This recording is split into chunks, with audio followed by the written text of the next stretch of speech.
Morning. Weather পুরো ঠান্ডা, বিকাল পরে বৃষ্টি হয়ে সকালটা তোমাদের দাদা ভাই গুড মর্নিং বলে শুরু করলো। হ্যাঁ, উপরবেলা লীলা বোঝা করে দেয়। কালকে কি গরম ছিল। বৃষ্টির জন্য সমস্ত গাছগুলো দেখো পরিষ্কার হয়ে গেছে, পুরো গাছের পাতাগুলো যে সবুজ সেটা বোঝা যাচ্ছে। যেদিন বৃষ্টি হয় পরের দিন গাছের পাতাগুলো দেখতে ভালো লাগে। কালকে মিতুল দেখি ভিডিও করেছে, বলছে দেখো সবুজে সবুজে দেখো কি সুন্দর লাগছে। আমাকে ছাতা কিনতে আছে, তোমার একটা ভালো ছাতা, আমার একটা গাড়িতে বড় ছাতা কিনতে আছে। গুড, তার সাইড শট।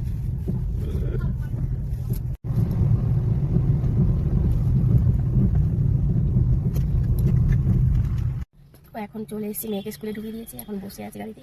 তোমাদের দাদা ভাই চা আনতে গেছে, চা খাবো। সকালে বাড়িতে লেবু জল খেয়ে বেরিয়েছিলাম, চা খাওয়া হয়নি। আর টিফিন বানিয়েছি তোমার দাদা ভাইয়ের জন্য, সুজি আর রুটি। তোমার দাদা ভাইকে টিফিন বক্সে দিয়ে দিয়েছি সুজি রুটি। আর হচ্ছে এই দেখো বক্সে রয়েছে, এর মধ্যে আছে ভেতরে ছোটো কোটোতে সুজি আর রুটি আছে। 6টা রুটি আর সুজি দিয়ে দিয়েছি, খাবে। আর এখন তো মানে গ্যাসের এত সমস্যা, অনেক দোকানপাট বন্ধ, তো অনেক ওই জন্য তোমার দাদা ভাই সারাদিন গাড়ি চালায়, তো খাওয়া দাওয়ার ঠিকঠাক টাইমে হয় না। তো আমি এই জন্য আজকে বাড়ি থেকে খাবার বানিয়ে দিয়েছি যাতে কোনো অসুবিধা না হয়। তো সুজি রুটিটা খেলে অনেকক্ষণ আর খেতে পাবে না, তারপরে যাই পরে যখন কোথাও দোকান খোলা যদি পাই খাবে। তো খাবারটা সঙ্গে থাকলে ঠিক আছে। অনেক সময় কী হয়, খাবার না দিলে না, অনেক সময় সারাদিন না খেয়েই থাকে, সেই সকাল থেকে না খেয়ে থেকে বাড়ি রাতে খাই, এরকমও হয়। ওই জন্য আমি খাবারটা বানিয়ে দিই। এবার একদিন অনেক সময় কী হয়, ঘুম থেকে উঠতে দেরি হয়ে গেলে সকালে টিফিনটা বানানো হয় না, বেরিয়ে আসি, তো তখন খুব অসুবিধা হয়ে যায়। তো দেখো তোমাদের দাদা ভাই চা আনছে, একটু তোমাদের সঙ্গে শেয়ার করছি। দেখো চা নিয়ে আসছে আমার জন্য, ওই যে চায়ের দোকান, দাদুর দোকান চায়ের, তো এখানেই চা খাই তোমাদের দাদা ভাই সবসময়। এই দেখো, দেখেছো কত ভাগ্য করে এরকম বর পেয়েছি। আমি গাড়িতে বসে আছি, আমার বর চা এনে দিচ্ছে। দেখো দাদা ভাই বারবার গুড মর্নিং বলছে, গরম চায়ের গুড মর্নিং।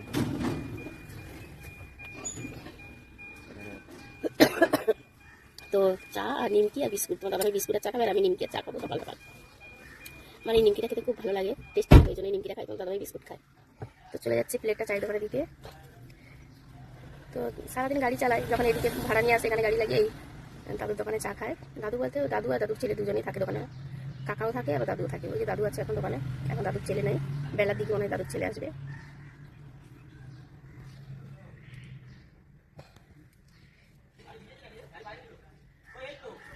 আর এই দোকানটা এই দেশপ্রিয় পার্কের কাছেই এখন আমরা বসে আছি।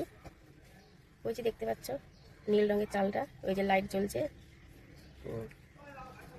রাস্তার যে লাইট জ্বলছে না সবুজ লাল, তো ওই কর্নারটা দেখতে পাচ্ছ, ওইখানটা হচ্ছে দেশপ্রিয় পার্ক। গাছগুলো কত সুন্দর লাগছে বলো। দাদা ভাই আসছে, ফটো তুলছে।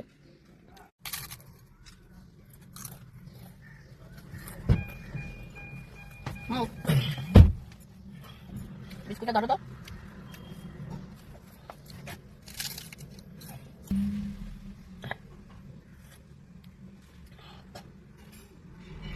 তোমাদের দাদা ভাই ভিডিও করা শুরু করেছে, তো তোমরা তোমার দাদা ভাইকে সাপোর্ট করো কিন্তু। এখন আমি বাড়ি চলে এসেছি, এসে দেখো জলখাবার খেতে বসে গেছি। মেয়েকে ফোন করে বলে রেখেছিলাম যে আমি আসছি, আমার জন্য টিফিনটা বানিয়ে রাখ, ডিম সেদ্ধ, চা আর জ্যাম পাউরুটি করে রাখবি। এটা হলো ম্যাঙ্গো জ্যাম লাগিয়েছি মেয়ে। তো তারপরে দেখো জলখাবার খাওয়ার পরে আমি বসে গেছি সবজি কাটতে, রান্না করব। আজকে রান্না হবে ডিম আলুর ঝোল, আর এদিকে দেখো কুমড়ো কাটছি, আলু কুমড়ো পটল দিয়ে তরকারি হবে এই যে। আর এদিকে দেখো আমি উচ্ছে আলুর চচ্চড়িও করব। তো দেরি হয়ে গেছে বলে খুব তাড়াতাড়ি কাটছি আমি এখন। তো এদিকে উচ্ছে আলুর চচ্চড়ির জন্য এই যে উচ্ছেটা বের করে রেখেছি। এদিকে দেখো কলমি শাক আছে, কলমি শাকটাও আবার বেছে পরিষ্কার করে কাটতে হবে। তো বন্ধুরা আজকে আমার দুপুরের মেনু তো দেখে নিলে, আজকে ভিডিওটা এখানেই শেষ করছি। Tata bye bye.